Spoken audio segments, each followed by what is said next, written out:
Here's the easiest way to find gas stations along your route in the Google Maps app on Android and iPhone. Open the Google Maps app and search for your destination using the search bar. Tap the Directions button to get directions from your current location. If needed, enter your starting point to see your total travel distance, estimated drive time, and available travel modes. To find gas stations or other places along your trip, tap Add Stop.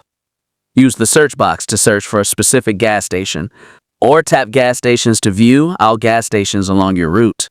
Depending on where you are, you'll also see helpful options like Near You, Halfway, and Near Destination. You'll be able to view each gas station's business hours, call the location, check fuel prices when available, and see customer ratings to choose the best stop. That's it. If you have any questions, leave a comment below. If you found this video helpful, please give it a thumbs up and subscribe for more helpful videos.